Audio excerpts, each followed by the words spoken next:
Hello and welcome to the Strike a Balance podcast for Working Homeschool Moms. This is Charlotte Jones. I'm a homeschool coach and homeschooling mom of twin boys. I know it can feel really overwhelming to keep all the balls in the air all the time. So each week I chat about tips and strategies for being a happy and thriving working homeschool mom that you can implement in your life too. I also speak to awesome and inspiring women who manage to juggle homeschooling and work successfully and find out what their secrets are. Be sure to check out my time audit and mindset challenge in the show notes and sign up to my newsletter for lots of cool freebies. And if you ever need to chat, please book in a session with me. I'm so excited for you to be here and I hope you'll get so much value out of this episode. So let's get started.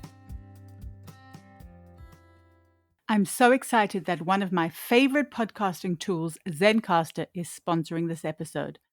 Podcasting is a fantastic way to get yourself and your story out there, but it can be super overwhelming to get started.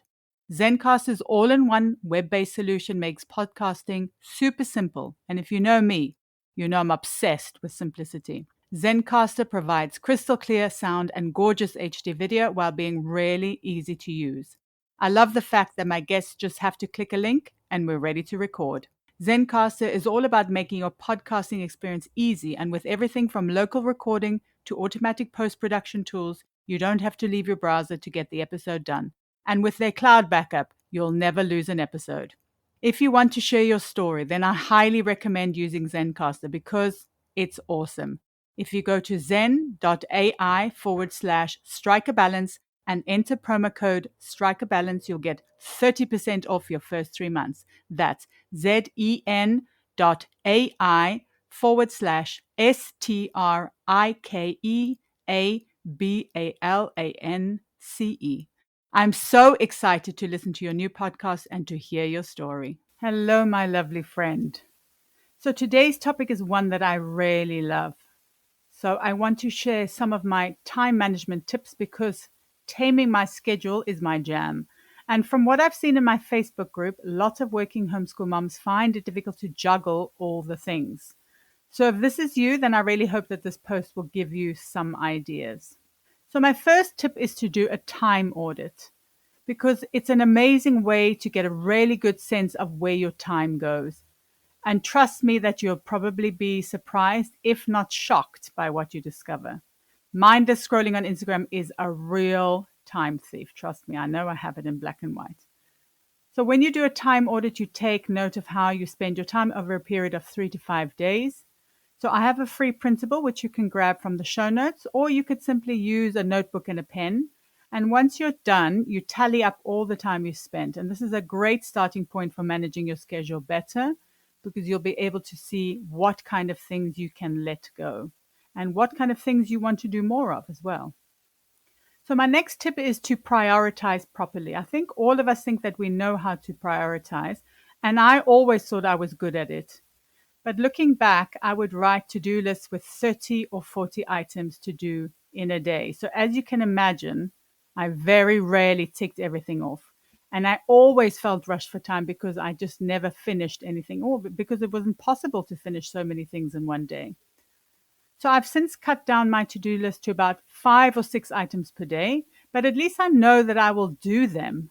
And there's also the success factor, which makes me feel like I'm in control of my time because I feel like I'm achieving what I want to achieve. So in order to prioritize, you have to be really honest with yourself about what's important. Is a spotless house necessary for a happy life for you? Or is it because it's expected by a partner or a family member? Or do your kids really need to do all those extramurals? And another thing that's really helped me is to look at deadlines in a different way. So I know that we're told that people with good time management get things done way ahead of time. And sure, I think this is definitely true in some cases. Could you do some tasks closer to their deadline? You might actually find that with a little bit of pressure, you actually have them done quicker. So this is the way that I look at deadlines now. You also need to realize that priorities will change. So each season of life is going to bring another priority. Each day might even have a different priority. But that's okay. As long as you're clear about your overarching goals, you'll be able to change and flow. And I also recommend checking in with yourself every few months to see what's actually changed.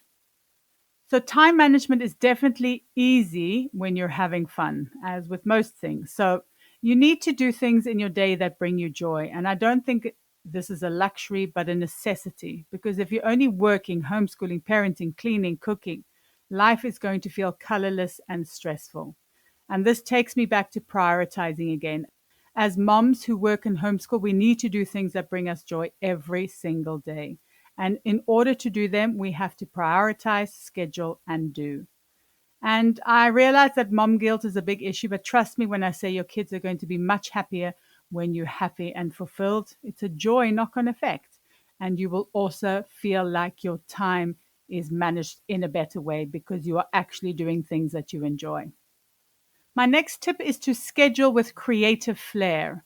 So, one of the biggest benefits of homeschooling, and I've spoken about this a lot, is the flexibility. You can homeschool when and where you want.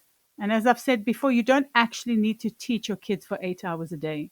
So, with these two things in mind, doesn't it feel a bit easier to homeschool your kids and to be a working homeschool mom?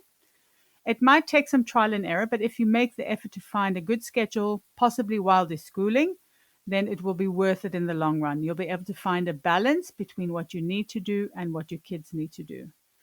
So for us, we homeschool early in the morning, so my kids finish their learning before I start work, but you could consider weekends or evenings.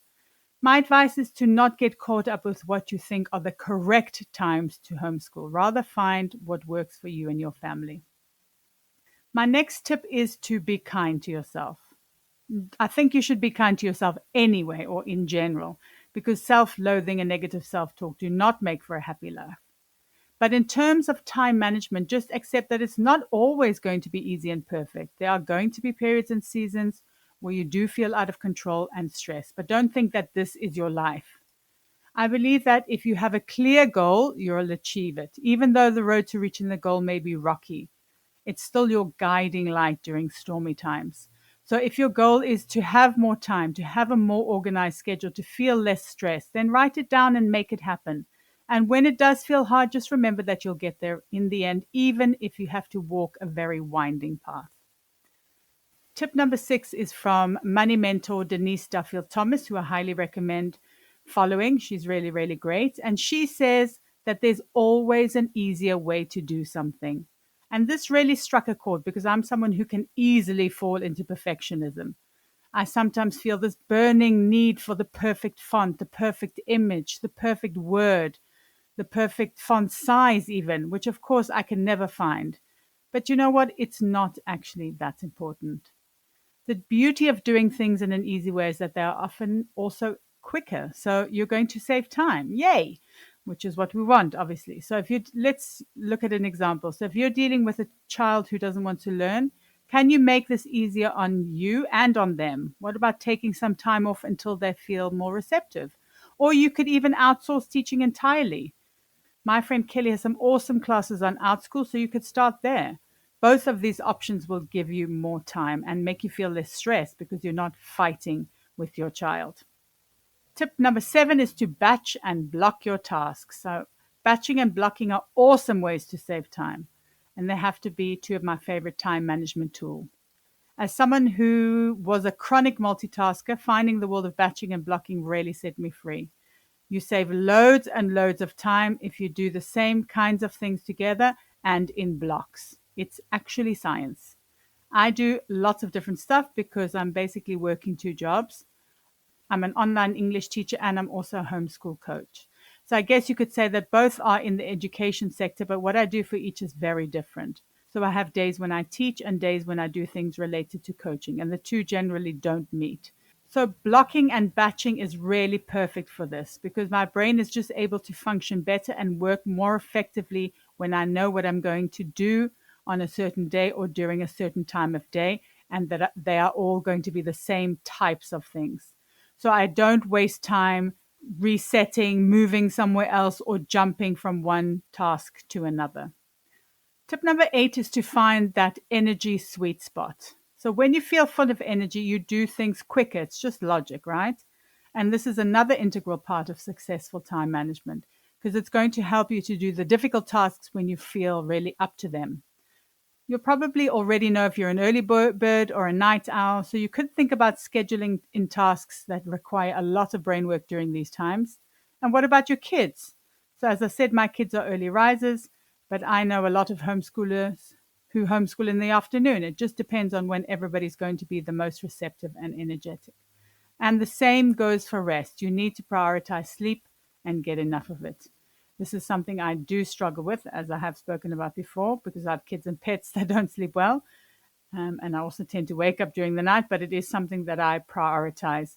So I go to bed early, and this helps me to be energetic as well when I wake up. So having enough sleep is vital for me. Tip number 9, you're probably not going to want to hear, but being organized definitely saves time. Now, I'm not a believer in impossible grand organization goals because you're setting yourself up for failure. But I do think doing something simple like using a planner or a calendar is going to help you feel more organized. And some other quick organization wins that could save you time are having a place for all your passwords. I don't know how much time I used to spend looking for passwords. So I use LastPass so that I never have to spend any time looking for pesky passwords because I can never remember any of them. And I create very creative ones so that they're all different. I also only use online homeschool programs so that I never have to print out anything or even really prepare for anything. Such a great time saver. And if you're someone who creates content, there are loads of apps and programs you can use to save time. Canva Pro is a huge one for me that I highly recommend if you create content of any kind. So I believe it's worth it to invest in things that make life simpler because the time and stress you save make them worth every single penny. And then tip number 10 is to get time management help. So things are easier when you feel like you're not alone. I know this for myself and from other working homeschool moms I've spoken to. And my podcast guests also often speak about finding a community. So with this in mind, I've got something really exciting that I'm planning. It'll be a place where you can find a community of working homeschool moms, get ideas for successful time management and scheduling, get tips on how to achieve goals, learn about systems and processes to make life easier, learn how to have more time for the things that you love, and get resources to help you manage your time better. I'll share more about this in my newsletter, so be sure to sign up to stay in the loop. I really hope you enjoyed the episode. Drop me a DM on Instagram or post on the Working Homeschool Moms support group over on Facebook. And let me know what resonated the most with you. It would also be great if you could rate, review, and subscribe, or share the podcast with a working homeschool mom who might need it. It's my mission to support as many working homeschool moms as possible. Until next time, take care.